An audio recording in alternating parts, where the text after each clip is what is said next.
Well, happy Monday. It's May 6th. Want to bring you the latest data here in the Austin metro area. We're going to look at some latest stats and trends here locally in Austin. I'll talk about interest rates and where they're trending now. We're also going to look nationally and kind of where Austin's ranking right now in how markets are adjusting to 2024 with the rates. I think you'll be a little surprised there. And finally, we're going to share some tips and tricks for sellers. What's ranking right now as the biggest issues for selling homes, especially resale homes, and what sellers can do to address that. I want to start with this chart right here. I've shown it for the past several weeks. This is number of active versus sold listings. So the green, how many single family homes are for sale right now? The peak last year was 11,500 homes, and then it dropped off in the winter. It goes back up in the spring. Well, right now, May 6th, we're sitting at 11,600. So we officially have more single family homes for sale right now than we had at any point last year. And it is still early May. Typically, we're going to see those numbers last year. They went up and through September. So we're going to see when we peak off. But I would bet for the next 2 or 3 months, we're going to continue to add more and more listings. The question is, are the buyers going to buy them or keep up?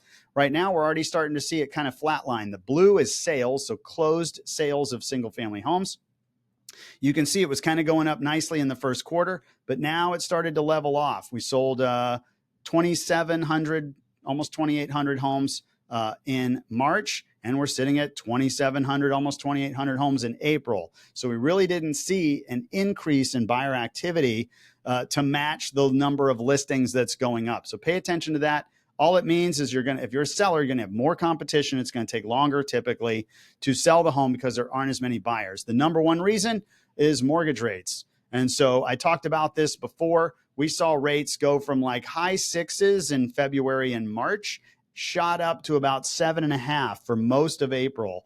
They've come down about a quarter point, which is nice. If I come down to the chart down here at the bottom, this is April, most of it. And you can see we were kind of hovering right around that 7.5 mark. The last few days, we've come down, call it 7.25, but still above the 7% line. We went above that April 4th, and we've stayed above 7% since then. Before that, we were kind of going up and down above or below 7, and that was keeping buyer activity moving pretty healthy. And we started the year below 7 for at least a good month, month and a half. And so that's really what's changed is interest rates this year have actually gone from, 6.7, 6.6 up to 7.5, almost a full mortgage rate point. And that puts a lot of downward pressure on buyers because that means it's more expensive to buy the same home for the same price. And so we're going to see that pressure. We'll see if this is a new trend coming down. I hope so. But it's going to take some time, I think, before that trend surfaces. I wanted to share with you, this is going to be a look at March data. So this chart right here is just showing us trends. And again, this is only through March, does not include any of April. This is number of closed units for now going up, but I wouldn't be surprised if that red line starts to taper off. And that's going to tell us 2023 was the dark blue line, this one right here. And I wouldn't be surprised if we taper off a bit right there. We're going to have to pay attention to that. The average sales price compared to last year is about equal. It's less than 1% up. Median sales price is down about 2%, but it's not crazy, especially with the amount of inventory that we have. That's really kind of hanging in there. One thing to note, if I go down year to date sold data, so this is looking at the first quarter, so January through March. So 2023 is this column, 2024 is this column. If I look at total sales, we're about equal, 1.9% up, but pretty equal. If we look at sales price, again, up less than 0.5%. So again, staying level, and median down about 1.6. So Austin's just hanging in there with last year. Historically, this is inventory. 2024, we have 12,713 listings. That's more than just single family. That's probably including townhomes, condos, stuff like that. If we look at if we look at all the listing history, the last time we had that many homes for sale was 2010. So 14 years ago, at the peak of the recession last time, we still have more homes than that right now. The only thing propping us up and making it not as dire is we still do have buyer demand. We just don't have as much buyer demand as we would like because of high interest rates. But we have more inventory than we've had in 14 years. Total pendings, we're sitting around 2,900. The last time we haven't had anything below 3,000 since at any point on this chart. So since 2012, we have not seen that low of sales. In fact, 2023, at this time, we had about 3,600. Now we're at 2,900. So we're just continuing to see buyer activity slow down and drop off. It's all because of rates. Everybody's kind of waiting to see what's going to happen. If I go over here, this one is interesting. This is national. Okay, so what we're looking at here is these are all the national top 30, 50 markets. The first column, year over year change in resale listings. So what this is looking at is compared to this time last year, how many more homes are for sale? So what we're seeing is across the board, other than these last few markets down here. So it goes, this column left is the most, and then column right is the least in terms of this group. But Orlando, 64% more homes for sale. Tampa, Miami, 50% more. Denver, Atlanta, Dallas is 37% more homes for sale now. San Antonio, 35. So what we're seeing is what Austin was facing last year, a lot of markets are now starting to face this year. And that is a rise in inventory. More sellers are coming to market, but buyer activity, which is this column on the right, resale sales volume, how many are closing and at what price? The volume is way down. So you have more homes for sale, fewer buyers buying them. And that's what's happening kind of across the board. And again, interest rates driving that story. Also, I think not a recession, but there's definitely a regression of spending from consumers, getting a little tighter with their budgets. They're getting a little more maxed out on credit cards, stuff like that.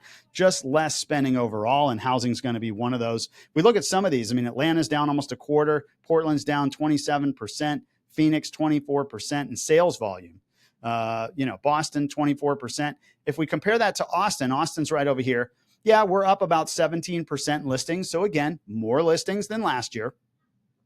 But our change in sales volume is only about 6%. So we're one of the fewest, other than Dallas at 4, San Antonio, Austin, Salt Lake, those markets are in single digits in terms of sales volume. It's not as bad. The number one reason I think Austin is not as bad is because we had such a rotten year last year that Austin is kind of ahead of the curve, in my opinion. So I would not be surprised if the market turns and things get better. Austin's going to jump back near the top of the list. When things start to rebound, I think you'll see Austin climb up there. But for now, this is national. We are seeing more homes for sale in almost every market, other than this little box down here. And we're seeing fewer buyer activity. And that is across the nation. That's what we're looking at on this chart.